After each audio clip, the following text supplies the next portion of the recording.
Hello, everybody, and thank you for tuning in to the Liberty Report. With us today, we have Daniel McAdams, our co-host. Daniel, good to see you. Good morning, Dr. Paul. How are you this morning? Doing very well, thank you. Good. And we have a few things we want to go over. One is going to be around and involving a congressman who has advice for the Congress and the people, and for some reason he thinks that Congress should endorse a principle, maybe just starving people is the way to get our way. And that's a little bit opposite of having fundamentally philosophic changes and having fair debate and living in a republic. But anyway, before I go into that, I want to mention one business investment or financial headline that caught my attention. It was on Zero Hedge. They're frequently on top of most of these things. U.S. existing home sales dipped back near 15-year low in June as prices hit record highs. But you know, the media, and Trump's good at this. He knows how to handle the media, and the media are right now sort of lapdogs. His spin is the final spin, and he gets the attention. But there's no inflation, and the government is getting more and more income from tariffs, and everything is hunky-dory. And I don't happen to agree with a lot of that. But the home sales dipping back to 15 years low, the prices are going up. And people say, oh, well, it doesn't make any sense. If there's a low sales on houses, the prices should go down, unless there's stagflation, unless the prices, which is guided by monetary policy and government action, is at fault. And that is it. And I think it's a big issue because of the significance of this and the misunderstanding that happens so often. And I just think that maybe Chris and I will talk more about that tomorrow. Yeah, sounds good. Sounds good. Okay, today we wanted to follow up.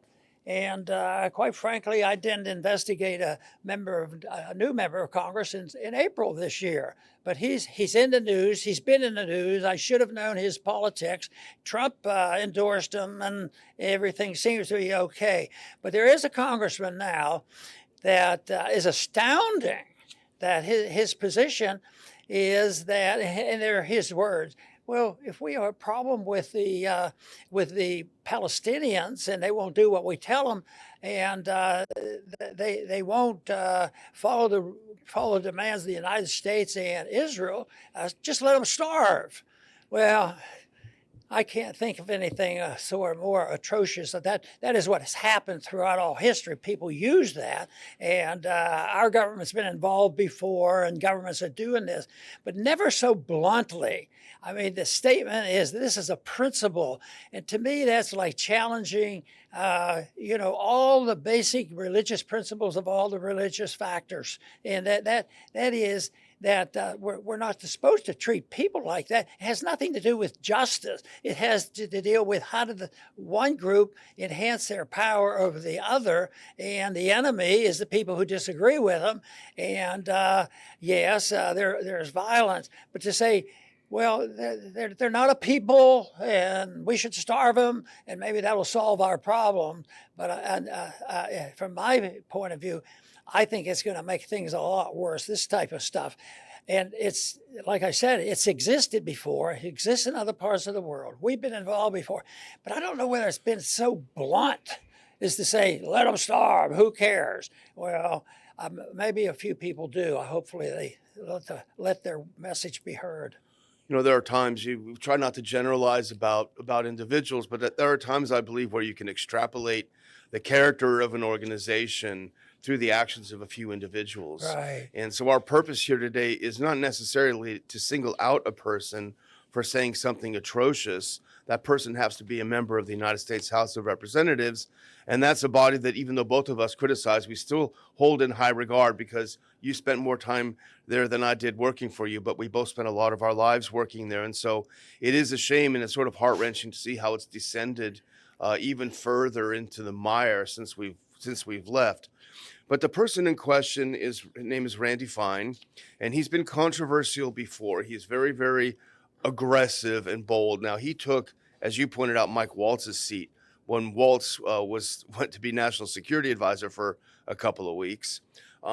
Well, he was on X, as he often does, commenting on Middle East politics.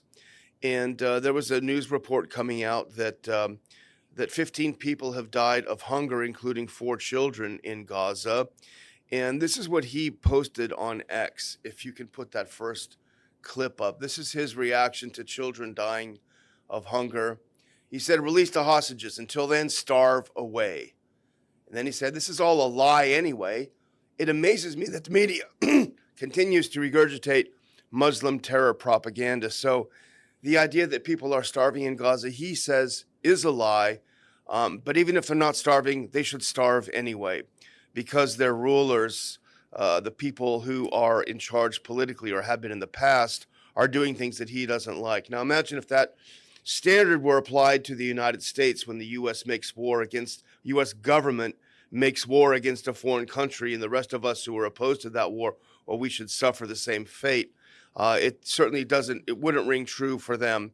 But I would say his point that it's all a lie. If you go to the next clip, now this is the ABC piece that he was referring to, but go to the next one. And I hesitate to show these because these aren't extremely graphic, but they still are disturbing. Here's a mother holding her starving child. You'll notice that baby is not wearing diapers because the Israeli government won't allow diapers in, so they're unfortunately having to wear plastic bags. And go to the next one. This is Dave DeCamp had posted on X. Dave is over at antiwar.com, and he posted another baby who died. This is one of the people who died of starvation today, 6-week-old Youssef Al-Safadi. This is who Randy Fine is telling to starve away. So the idea that it's not happening, I mean, it almost reminds me of how repulsive it is when you hear someone denying the Holocaust, denying something that we know is happening, that's happening before our eyes. Right there. Summarizing what you said about the hostages, release the hostages, the way I would phrase that, do what we say, and these are the results. You're going to starve the little ones, and it's hard for me to accept that as a basic principle. So the people in this country, they surely ought to be at least thoughtful enough to look at both sides of this, to look at pictures like that and what's going on. And the truth is, what happens in these countries, and a lot of bad things happen, and it happens with U.S. support. And that means morally we are responsible. And you say, "Oh no, we didn't do it. I didn't vote for that guy," and all that. But it's our country, it's our system, it's our military, it's our foreign policy. It's on and on. And then it's really the thing that we have talked about, you and I, and the program has talked about, is the military-industrial complex, where if they don't do our bidding in the various countries and they don't have the right leader, guess what? They participate in getting rid of these leaders. Assassination. Oh yes, it's happened here, and coups have happened, but the coups are getting awfully close to home. And I've been warning about a coup that I believe really showed itself since 1960s, and that means that the republic is gone. It's not working, and if it works, guess what? Truth is treason. Truth becomes the treasonous thing. So truth is treasonous and an empire lies. And that is this. When you look at the details of what's going on here, it isn't like Congress has a resolution tomorrow, and a strong resolution of any participation in the purposely trying to starve a whole nation to death, a whole people, should be condemned, but that isn't to be, because we know that the congressman you talked about had some help from high places to get in. But they also, Daniel, it also says that in this short period of time, and understand that seat that Fine has, very, very Republican. Mm-hmm. But even that is the case, he's losing probably more votes than some other Republican districts. And I remember back in the day when some members would have said something that we thought may have been relatively minor, but their words were taken down and they were censured by their colleagues, because there was at least an attempt at that time to keep the level of respectability high or relatively high in Congress. So you're absolutely right. In a proper Congress, he would be censured by his colleagues and said that this is not okay. Thankfully, we have some social media like X that's relatively free. And if you look underneath his posting where he urged them to starve away, there were plenty of pro-Jewish groups and voices that were extremely critical as well. And that's important to point out. I just picked out one. There were plenty of them. But this next one is Voice of Rabbis. And it says, Congressman, with all due respect, such statements deeply concern the Jewish community. Judaism teaches us to value every human life. Starvation and suffering cannot be the answer. We urge moral clarity, call for the hostages' release, but not at the cost of innocent lives. And I think that's something that we would certainly endorse, that sentiment. And Voice of Rabbis was not alone on that thread, urging that to happen. No, those are great statements, and we should dwell on that. They need the exposure and not the justification for doing this. But, when I talk about bankruptcy in this country, the financial bankruptcy is very obvious and getting much worse, and it's on autopilot. And there's no signs that without very radical changes, it won't be stopped. Unfortunately, it could be violent. But there's a financial bankruptcy. But I think what we're talking about here is a moral bankruptcy. Like you said, there was a time when Congress would be astounded to have another member, and in order to, at least have an image that we're a little more dignified of that, they would have these votes and censor people who are outrageous. Well, evidently this is not outrageous to anybody. And look, there's I guess there's more articles about the outrage they're expressing to the one person that has stood up for moral clarity, and that's Thomas. Yes. And Massey's very clear, and he's mentioned where it is here. It's just like, this is great, because I think that is undersaid, the rabbis. But what my realistic thing is when it comes to this, anti-Semitism and all. And I've been always so casual that somebody might say to me, "Well, you have a couple of Jewish people working for you." I said, "Who are they?" Yeah. But and that's one thing that I think. I think an outline of what non-aggression is the answer, and it should cross all paths. I think natural law is very libertarian-ish, and that's why I think all religions, they don't all practice it equally, but the religions are basically, how many religions say, well, one of the tools that we should use for religious person, if they're not going to bow when they're supposed to, we should starve them all to death. And yet they're getting away with this, and there's no answer, because, right now, what is the answer? We have power and control over the money in the universities. So if somebody gets up and gives a speech or joins a rally and said, pay more attention to the Palestinians, look at what you're doing. Well, that's anti-Semitic. And now we are saying we better speak out for morality. That is wrong. So we're going to take the money from the people that are allowing this to happen on those campuses. And the campuses are all nervous now that they're losing money. But it's even the money. That is not the way we should have the First Amendment enforced. Bribe them and then say, we're going to take away the bribe unless you behave.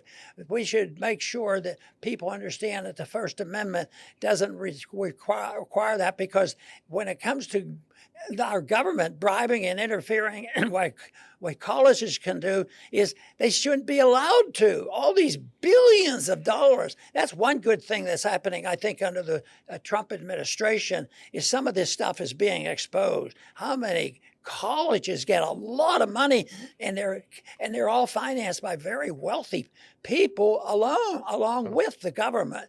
So I think it's basically down to get people to understand the moral principle of non-aggression and look at that carefully and try to get all that we do involves non-aggression, rather than assuming that we'll starve you into what we want you to do.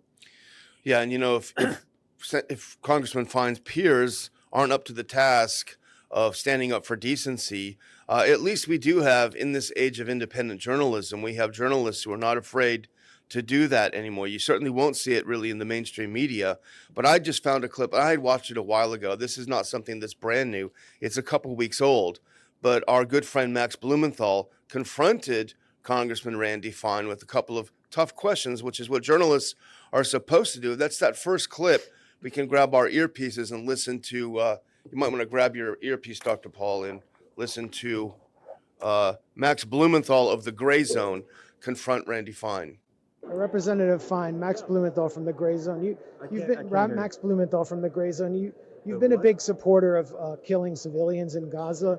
I was wondering, how long do you think you would last under the starvation conditions that Israel's imposed in Gaza? Like, have you ever put yourself in the shoes of the people of Gaza who are starving? I don't believe in those who believe that they should keep hostages. If Gaza wants the war to end, they should let the hostages go. You take hostages, you get what's coming. Do you think you're encouraging anti-Semitism by these kinds of comments, supporting the killing of children, supporting nuking Gaza?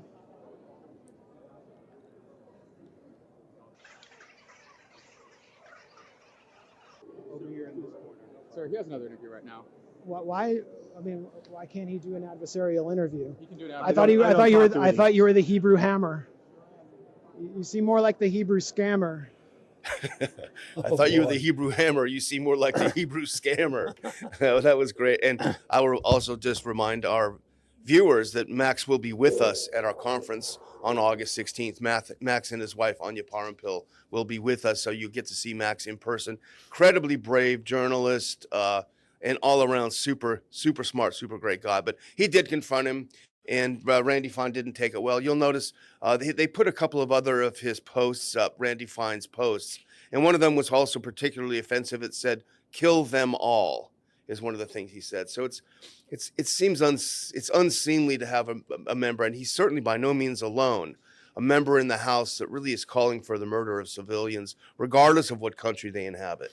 You know, the conflict within the Congress is getting a little bit more aggressive, and that is the one between somebody like Fine and also Rashida Tlaib. Yeah. You know, that's getting pretty nasty. Yeah. And I don't know much about her, but I could predict she's probably not an angel. Yeah, You know, she seems and a bit rough. that's the whole thing.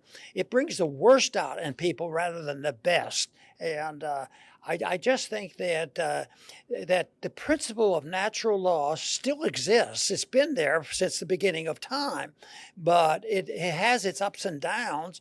And the good stuff written into law, you would say maybe take the Ten Commandments or our Constitution. There's a recognition of a natural law that said that this stuff shouldn't happen.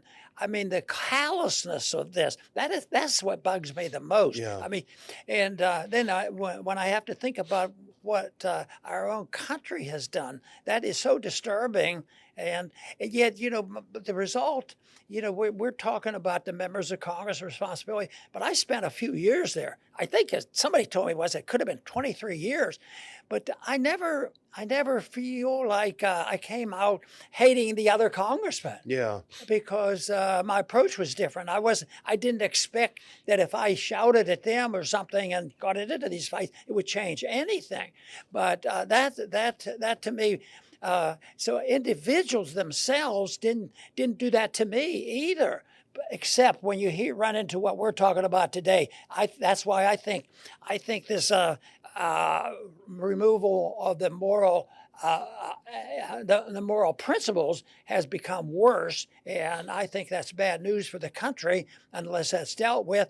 And in many ways, I think it is, but it's very quiet. You know, the remnant is always silent. You don't know where they are, and there's a remnant in economics. You know, the people, and that grows all the time. Just think of the difference of Austrian economic and honest money and understanding has occurred since World War II. That's been growing by leaps and bounds with people like Leonard Reed and Lou Rockwell and these other people. This has been wonderful, and there's a lot of people that we worked.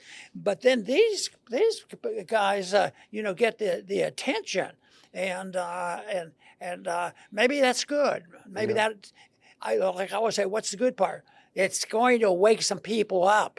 It better, because we can't just have another group get together and express their aggressiveness. Yeah, and you mentioned that in his district, it's very heavily Republican.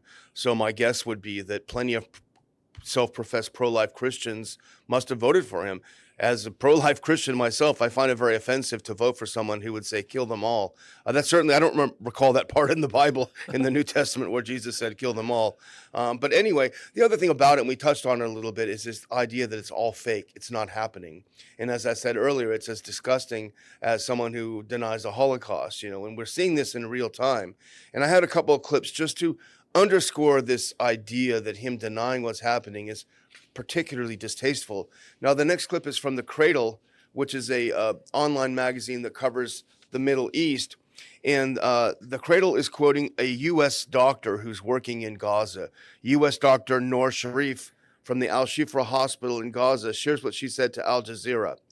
The situation regarding hunger levels is horrific in the Strip. The situation in the Strip is unlike anything I've ever seen in my life. There is no space in the emergency department to receive patients.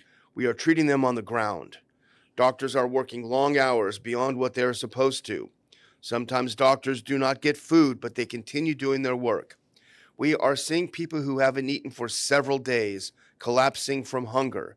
We will see the long-term consequences of malnutrition in the people of Gaza. Now, the next clip I have, and I'll preface it with a comment from Glenn Greenwald, if we can go ahead once. And Glenn, and I'm going to play the video clip, but I want to just mention what Glenn said, another good friend of ours. Israel's loyalists in the U.S. are trained to dismiss every source that disparages Israel. Every media outlet, UN agency, humanitarian aid group are all lying anti-Semites. Well, here's a European doctor from the noble Médecins Sans Frontières, if that's what you need, on what she's seen. Now, Doctors Without Borders is internationally recognized as having a lot of credibility. Now, let's go to that. I think it's the third video clip. I got them messed up. And let's listen to what this doctor who has been working in Gaza says about what it's like there. And my colleagues were present as well just a few days ago when dozens of wounded and dead streamed into the emergency room after an incident at Zikim in the north of the Gaza Strip, where trucks of aid had arrived with the World Food Program. An Israeli army shot at the desperate people looking for aid for their families. 79 people were killed that day. These are incidents that we see every single day. I have no words for this to describe the shame for humanity that we are witnessing here on every single day. I have been now 4 weeks in Gaza. It was desperate when I arrived, and I cannot fathom that in those 4 weeks it has gotten worse every single day. You had a malfunction in your earpiece, but what she said is she had observed an aid truck rolled in, and the desperate people in Gaza, the Palestinians in Gaza, ran to the aid truck because they hadn't eaten, and the Israeli Defense Forces opened fire on the people who were desperately seeking food they hadn't eaten, and they killed 79 people right then and there who were simply desperate to get some flour. And this is not a political activist. This is simply a doctor that's working in Gaza. So I don't know, maybe Randy Fine should look at a couple of these videos as well. That's for sure. And she was representing the United Nations. Doctors Without Borders. Yeah. And you think, well, this is a government agency. Right. It's one part that is a very positive thing, and if you're going to have it, it should be designed for that. And that to me is a real tragedy because it's used against people. Because we have, just think of how many billions and billions of dollars we take from poor people in this country and say we're going to help people who are starving, and we're sending it all around the country. But maybe we a little bit of food gets through to them, but it's usually never helps the poor and the starving. It helps the people who are in power. Yeah. So even though I would say you can't condemn the efforts that even an agency has, because if that is the only thing they've been doing, but it is best, and everybody admires and talks about the generosity of the American people, and I'll bet you there's plenty of people would be willing to send some money. Look at what they do when we have these horrible weather problems here. The American people are very generous, but the whole thing is for some reason that gets distorted. And I think that is a moral problem, because there are the people who are in charge of the distribution of the money they steal from the people. They get to decide which military bill and spending is going to be approved. And unfortunately, it's going to make the people in this country hungrier. And already people say, what do you mean? It's going to happen. And they could go and start showing a few places in this country that people have trouble getting any food. Absolutely. Well, I'm going to close out, Dr. Paul. If we can just skip ahead to that very last clip, and that is a reminder, Blueprint for Peace is the theme that we will be exploring on August 16th with a fantastic lineup of speakers, people who generously are offering their time to help us understand what's happening in the world. Now, I did mention Max Blumenthal and his wife, Anya Parampil, will be there. Also, of course, Dr. Paul will be there. Our good friend, Colonel Douglas McGregor, will be there. The brilliant Nassim Nicholas Taleb will be there. And plenty more people will be there, Dr. Paul. There is a link in the description to get those tickets. There's still time to get them, still time to travel, but you need to go ahead and get them pretty soon so that we can see you on August 16th in Dulles, Virginia, right near the Dulles Airport, a quick shuttle ride from the Dulles Airport. Over to you, Dr. Very Paul. good. And we will continue our efforts to promote peace and prosperity, because it's so easy to do. It's not complex. You don't need an army. You don't need a bunch of bureaucrats. You don't need entangling alliances. All you need is a moral revival, which the majority of the people can have the influence on the whole system, and that is that of non-aggression. Yes, you can do what you like, but just never use aggression and force to claim that you have the answer to starvation. Yes, our government says we're going to help the starving people of Gaza and these different places, and yet we've been involved in so many coups. I mean, the coup in Ukraine could not have happened without us. And they say, that's treasonous. You better not say that. And yes, people don't like to hear the truth, but we've been talking about that since 2014, about how we participated in creating Gaza, Ukraine. But how many other places has that happened? So it's bad policy with people who are misled and then accepted by people who are callous, or who are careless in accepting the propaganda that we hear. And that is a problem. So I think the answer is a better understanding about what peace and prosperity is all about. It's a moral principle, and it's open to everybody, but people have to understand it to make sure that they can distinguish between aggression, being used to do good things, and bringing about voluntarism to bring about good things. I want to thank everybody for tuning in to the Liberty Report. Please come back soon.